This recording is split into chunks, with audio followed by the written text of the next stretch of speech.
Hello, Chih-Chien. How are you? I'm good. Hello, Melissa. Good to see you. Thank Good to see you. Thank you for doing this interview with us from Montreal. It's really nice that you could be here with us and talk a little bit about your work in our current exhibition, Reshaping Collections, where history meets art. Thank you for doing this with us. So we've had your work in our exhibition for about 6 months now in Reshaping Collections. Um, why don't you begin by talking a little bit about your artistic practice and um, about photography and how you come about and do the work that you do? Okay. So thank you. Thanks, Melissa. I was very happy to be able to go to Vancouver to see the collection, to see the work, and to see the museum in a way that I feel it's an interesting journey to me. Somehow because like as a newcomer, I still consider myself as a newcomer. It's always How long have you been in Canada? 20 years, 20, more than 20 years. The funny thing is, I actually arrived in Vancouver first. Oh, that's a Yeah. very common Chinese Canadian journey. Everyone arrives in Vancouver first. So, and Mhm. then they move to the East Coast. So you're following the same journey that our ancestors did from the 1800s. I guess so. The reason probably is a little different because I feel that beauty in Vancouver when I landed, and then the mountain and the ocean, the street, everything was so nice. And I suddenly feel I wasn't I feel quite strange why I was not used to such a beautiful and clean place, and I had a little bit panic. I think this place doesn't belong to me, or I don't belong to this place. And that was funny because then I thought maybe I should find somewhere which is a bit just like a bit random or a little bit chaotic. I don't know. I was searching for somewhere which I find can suit that kind of life pace, like in Asia, like in Taiwan, in Taipei. Right. Well, Okay. because I was going to say that there are beautiful mountains in Taiwan and rivers as well, but if you are from Taipei, then that is more of a city feeling. Yeah, that kind of space is calm, and even though it was actually something I was longing for, but somehow I also feel distanced. And that kind of comfort actually comes back to the city, the vibe of city itself, and what I can do in the city.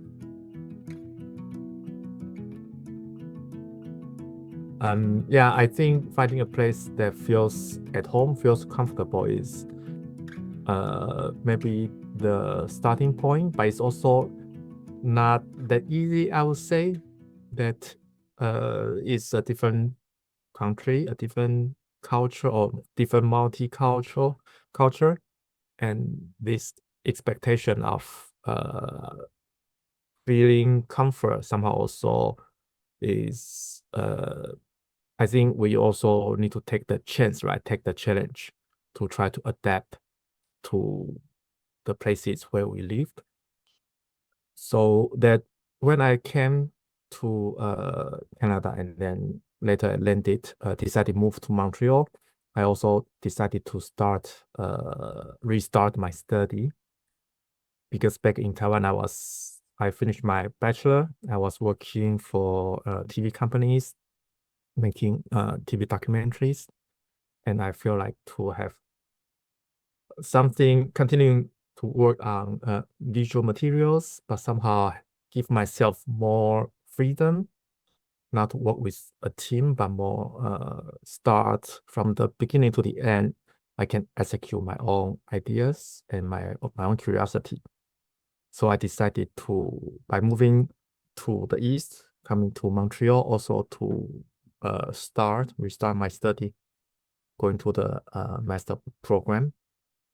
And I naturally chose photography. Somehow it's very much connected to what I did in the past. And the very first project I made was called Rice Space. Probably you haven't seen that because it's a project I don't show it and to people. But it's something interesting to me. The project was quite funny. So I asked a couple. They are both Asian. They put the rice on their face, on each other's face. So the couple, they are covered, their face are covered by rice, and then I asked them to eat the rice off each other's face. I don't mean they need to just having their mouths up close to the other, but they can pick the rice off the other person's face and then just eat it. By eating this process, revealing each other's face again. I was Yeah, going to say that's a very, just hearing the action and the direction of that project, it's a very intimate action, and very nice to do it when you think about asking a couple, where so much of being a couple together is having these intimate gestures that you are both part of. It's like an intimate language. I wanted to ask, it's interesting to me that you worked in documentary filming in Taipei, but when you moved to Canada, moved not you moved into photography. But the natural step that I would think of is a type of photography that's related to realism or documentation, but instead you went into conceptual photography. Why is that? I guess I was shy. I I was, even though it was interesting, that partially I was confident about the camera itself. Like maybe we have better or we have enough training technically. I don't feel challenged with the camera. And also because I have been using camera for quite a few years before arriving in Montreal, and I was working in a professional field. I also I I feel that power what camera can brought to the interaction once the camera is set, and then people in front of it becomes more vulnerable. And that idea of having a camera to look at someone is always very challenging, and sometimes it could be a very loud gesture. And at the time, I do feel that I wanted to be a bit to slow it down, but also to do something a little bit distanced, not so straightforward, and also give myself that kind of space to contemplate, to think of my own position or my surroundings or the people I'm with or my friends, to look at everyone but not so closely. I understand that. I really think about how, as you know, it is very judgmental to aim a camera at someone. You think about the language, point and shoot. It's very, um, confrontational almost. And so it really makes sense to me that you would try to think of a way around that type of language, but by using the same instrument and move towards conceptual. And that's very nice, and makes me understand your work more. Can you talk a little bit about how, I guess, how you felt when I invited you to do this project. So just for background, the Chung collection in Vancouver by Wallace B. Chung, 25,000 objects, foremost collection of Chinese Canadian objects and the Pacific Railway in Canada, housed in the University of British Columbia.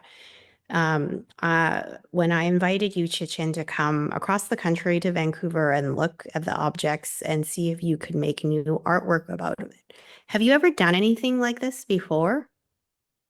My project somehow, even though I consider usually is a kind of is research based and conceptual, but somehow my research is more spontaneous and also somehow a kind of connection. Like I'm creating a kind of network by using images or research images to search for meanings or to search for some answers to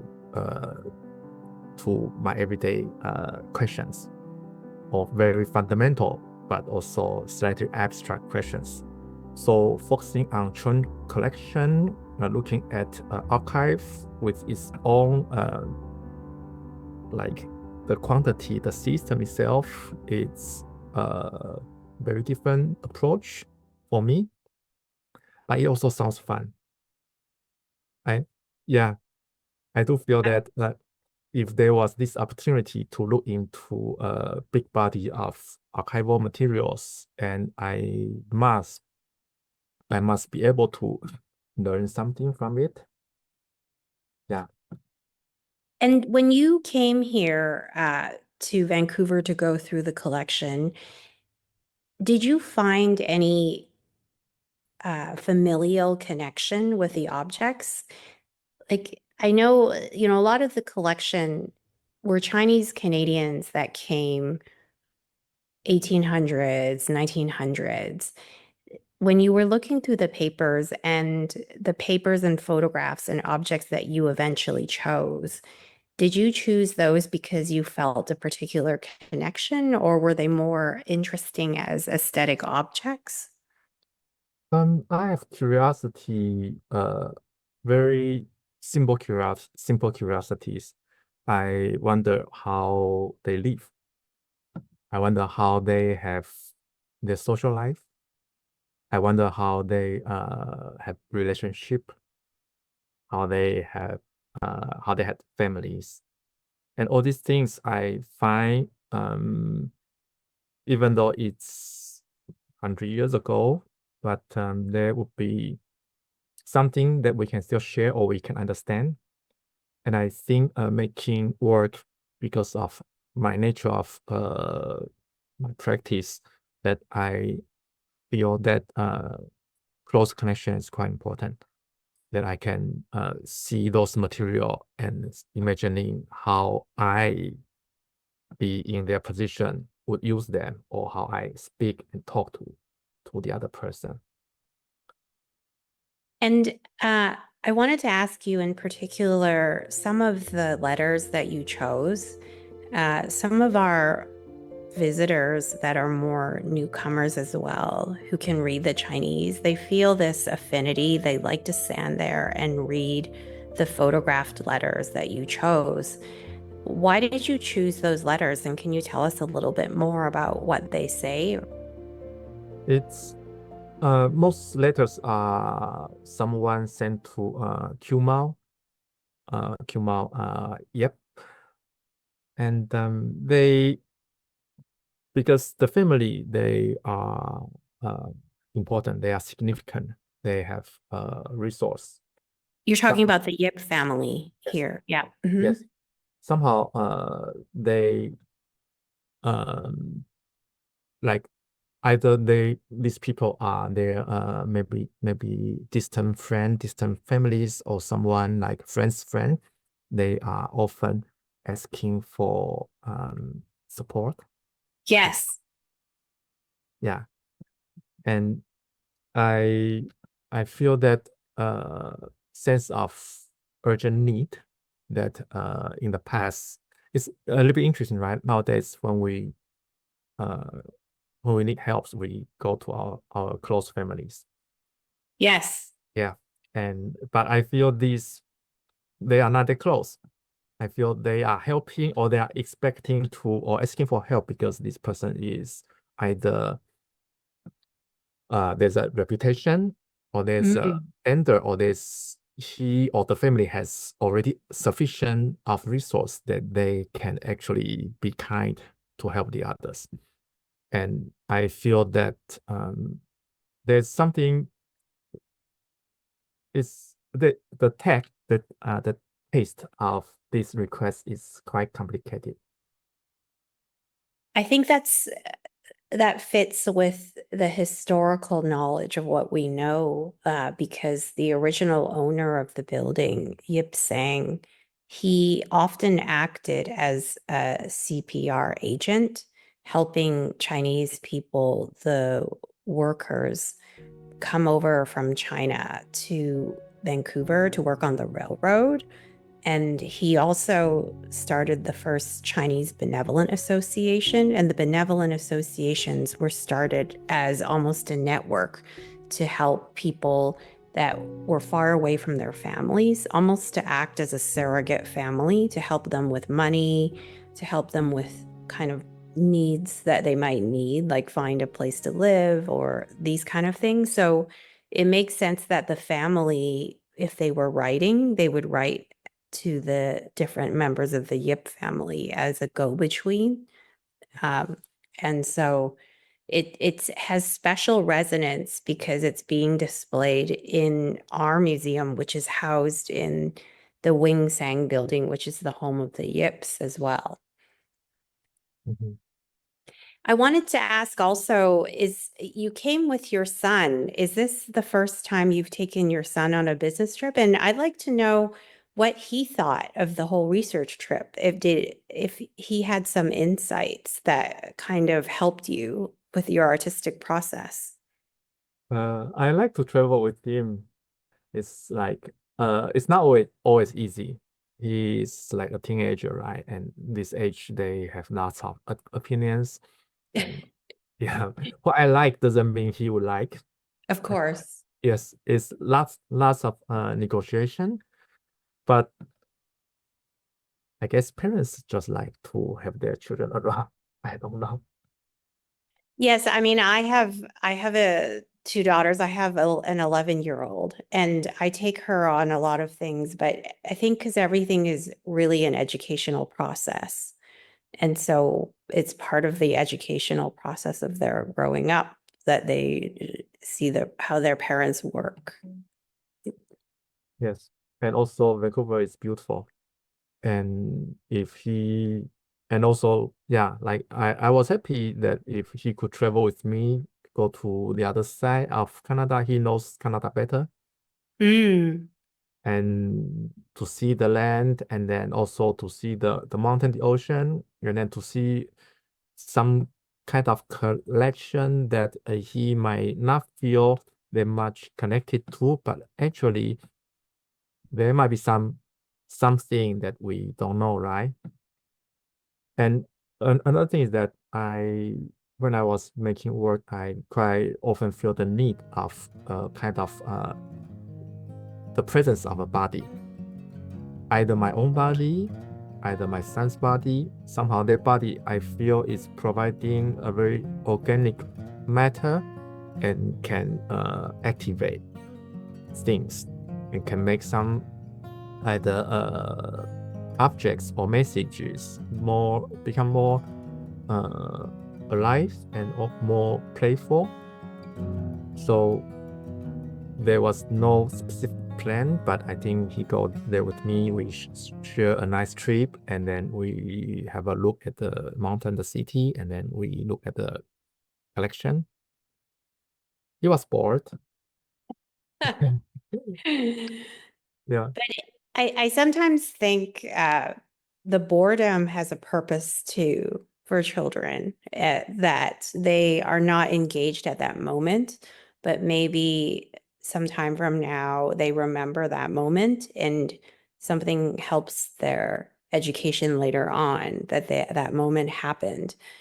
And I think I really like the way that you described that it's inserting a body and almost something playfulness um, within the work, which is why actually I wanted to invite artists to intervene and to make this collection, which has been sitting in UBC for 25 years. Some of the objects have been sitting in for over 100 years, more playful and alive. And I think that that was hopefully the goal, to inject life into a collection and have new work made out of it as well. Mhm. I wanted to also ask about the use of 3D scanning, which you have used in your photography before. Uh, at first, what is your interest in it and when you started to do it, and why the type of objects you chose for this project we worked on together? Yeah. The current collection, there are so many items. It's really uh hard to make a decision. And I came back with this intuition. I wanted to see what connects to our everyday life, right? So some objects like kitchen utensils or something related to medicine, to life saving. I have also borrowed a life jacket. I took photos of it, but in the end, visually, because they need to work together in this whole wall, the whole sequence. So I didn't include it. But this idea of searching for something very close to us, something that we probably need them, but is essential need, is important.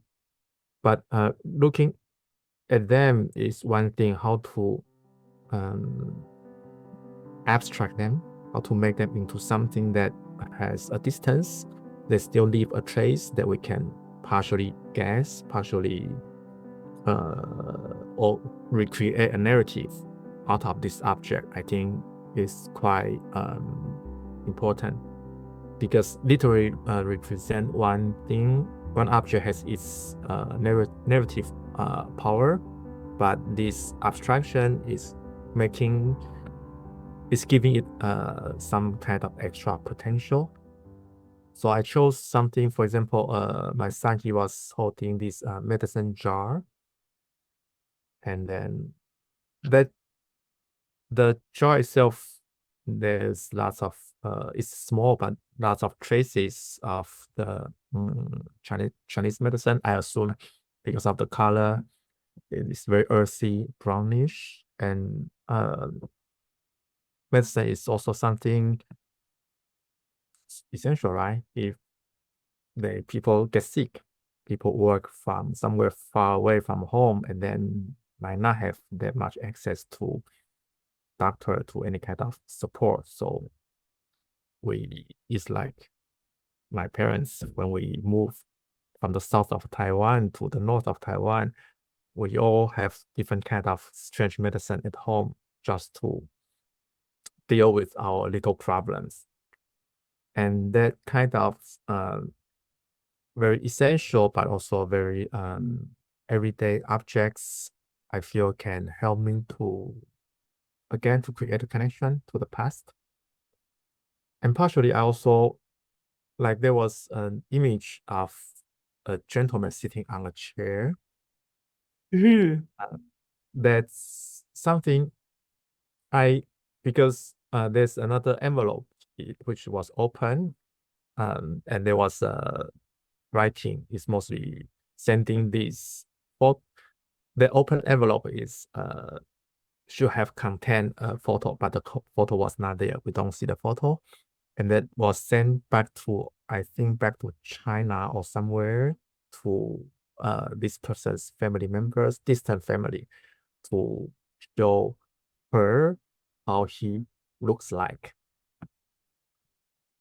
And there was a kind of intention of partially making connection to distant family partially present maybe the most beautiful part of this person himself, right?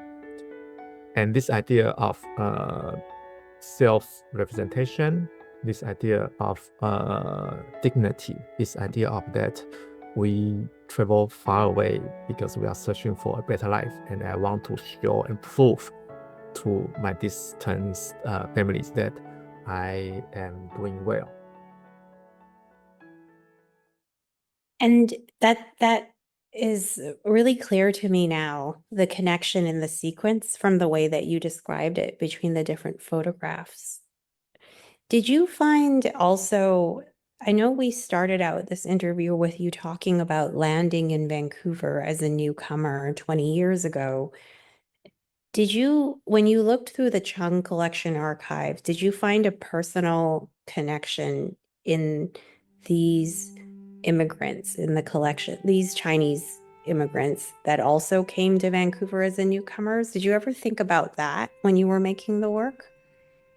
Yeah, I do. I feel very genuine, and also it's like it it wrap you. It's like a big blanket, like that feeling of living somewhere, going toward a new place, expecting a new life, or hoping to make more money, hoping to have better status, hoping to have better to learn, to have new knowledge, to transform themselves, and then to become either a better person or a new person. I think this kind of expectation is very much shared. But I also feel how lucky we are nowadays that our journey was much simpler and easier. Our job, because of what they have fighted in the past, they gave us this opportunity, right, to be a person that we wanted to be. And that kind of history in the past, I somehow, that's another reason that I was having fun asking my son to interact with these objects, because when I was looking at him and then looking at that distant gentleman 100 years ago, thinking of that kind of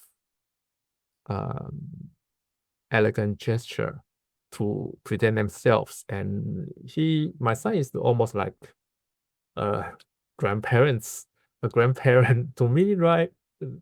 Right now, like I look at him and think this young boy came from far away, arriving in Vancouver, and then trying so hard to develop his life, to learn, to have a better status, and that's something beautiful. It is. It's really beautiful. And then it's beautiful to have that connection now in the 21st century where we can do that and talk about this online too. So I think that's a really natural place, I think, to finish our interview. The Chung, the Reshaping Collections exhibition is on until end of September this year at the Chinese Canadian Museum on 51 East Pender Street. Thank you so much, Chih-Chien, for the interview with us. Thank you, Melissa.